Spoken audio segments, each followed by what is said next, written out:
What's up, Yoon-Fam? It is I, Mark Yoon.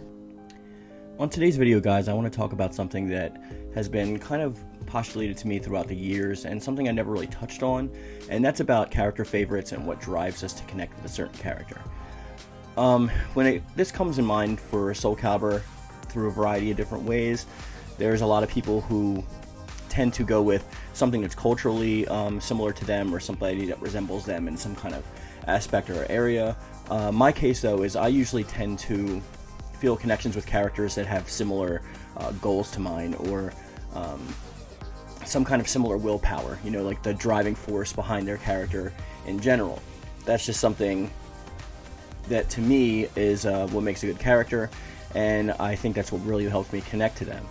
So I've never really told anybody on this channel my favorite characters that I most often use. It's usually between Cervantes, Taki, Hwang Sung-young, and sometimes Sung-mina. It's not that I like those characters the best, per se. It's just that, like, their fighting style has always kind of agreed with me, more or less, and I've become really fascinated by their fighting style, their mechanics, and throughout the years of using them constantly in every single iteration of the Soul Calibur franchise, I've just come closer and closer to them, especially when you're unlocking their main potential.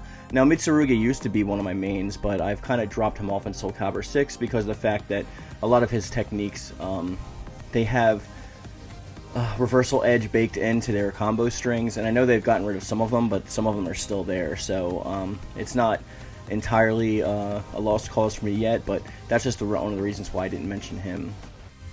Now, if we're talking about certain aspects of the characters that I like, well, what would that mean? So, if we're going to take Taki, for example, I can say a lot of lofty things, like I like her fierce fighting style and her motivation, and I like the way that the character interacts with, like, the environment around her. But in actuality, it's something a lot more simplistic than that. I like her kunai fighting style. I like that she is an up-close fighting character, and she uses a lot of speed and ranged attacks to close distance between her and those who would normally spam ranged attacks and things of that nature. Being that she's a kunoichi is also a bonus to me, because I always really liked shinobi and the way that ninja are portrayed in media, and especially in anime and video games. So, of course, Taki would hold my my attention when it comes to that. Now, another thing I like about her is her supernatural aspect. The fact that she's part of this ninja clan that, like, hunts down cursed objects and cursed soul swords. It's kind of like she's a ninja version of Tomb Raider. So that's another thing that I kind of really dig about the character. And I have similar aspects when it comes to the other characters. Now, Cervantes was the main bad guy for a while, so that's why I actually really liked him. He was like the OP guy that I couldn't believe we can actually play as in the next iteration of the game. And being that he was like this cool, like, ghost pirate, just added to the mystique and aura around him. And the fact that he was related to Ivy, who is at the time a very, I want to say, front and center character when it comes to Soul Calibur. That just, I always was intrigued by her weapon style, so it always, like, piqued my curiosity that she was related to him in their kind of relationship when it came down to that. Hwang Sung-young, obviously, I like for various reasons that I've mentioned on this channel before. I love his attitude. I love his teamwork, set apart from Yoon Song's, like, lone wolf kind of mentality. Now, this can be argued that either or could be lone wolf or could be, like, pack, but I'm not going to really argue that here. I'm telling you why I like the character. Now, I do wish that they used a more traditional Korean weapon for him. I know that the Dao Blade, it has been used by Korean soldiers in the past, but I wanted something a little bit more traditional when it came to him. That's why when I recreated him during that one video you guys saw me do, I actually created him with the dual gom, which is Korean for sword. I didn't expect them to actually overhaul him exactly like I did. I just wanted to make him in a kind of somewhat traditional way, but still fun, to where I think they could bring more out of the character. But they surprised me with what they did with the character. They pulled something out of left field and surprised even me with something I never saw coming, with the use of his talisman and the sort of, like, ninja-esque assassin attire that he's going for, that we've seen him don in the past, something similar anyway. And then his relationship with Sungmina and the song Dojang itself, like, that always intrigued me. I really like the story between the two characters, and the fact that I'm so familiarized with Korean culture and history actually really helps me to my affinity for those characters as well. Now, a lot of people always ask me, like, who I don't like in the series. There's actually not a lot of characters that I don't like outright.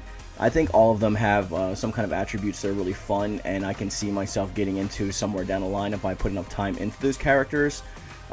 These can be anybody from Voldo to Aeon even, and Rock. I think they all have redeeming qualities that can be really brought out of their shell. I think the only character I really don't like is the Emperor, and that's not just because of the character itself, because I honestly hardly ever played as him. I think it's just because I personally don't really like joke characters. I'm not really big into the whole joke aspect when it comes to anime or video games. So even somebody like Dan from Street Fighter, I've never really got into as a character, just because I feel like their whole point of being there is to, you know, break the fourth wall and create like a little bit of laughter amidst the drama, which is laudable in an attempt by itself. But I think that goes back to me with being a fan of Dragon Ball and, like, really not liking Mr. Satan at all. But that has nothing to do with Soul Calibur, so we'll get onto that for a different thing. So I think that a lot of the characters that I thought were bland or boring in the past, they've actually really done a good job with. Like, Setsuko was always somebody that, like, I never really batted two eyes at. I was kind of like, okay, well, she's there, so I guess I'll use her, and her style seems kind of cool. But her backstory never really interested me, but the way they went into it with their Soul Chronicle and the DLC for Soul Calibur 6 really intrigued me towards the character, and the way she interacted with other character. I actually, like, found myself really vouching for her and really, like, standing by her side. I guess it's similar to, like, how a protagonist would be in, you know, any kind of, like, anime. Now, I get that the Soul Chronicles are basically glorified arcade modes, but, I don't know, they just add something to it, especially with the branching sections that interact with each of the other individual characters. I think there's a lot there, and I hope that they explore that in the past, as well as, like, combine it with some of the Libra of Soul-esque kind of side story modes that are still canon to the story. That's just me, in my opinion. So let me know in the comment section or on Discord what you guys like about your main characters. Like, what is the main reason that you like using them? And you know, thoughts are always welcome in the comment section down below. And also, I want to give a quick kind of contest pre-announcement. I'm going to be doing something where I'm going to have you guys create, like, the coolest Mark Yoon that you can in Character Creator, and post that up, but more details are going to come to that when I have more standardized. I just want to prepare you for what's that's to come. And with that being said, I'm bringing this video to a close. Thank you for watching, and as always, I love it. Thank you.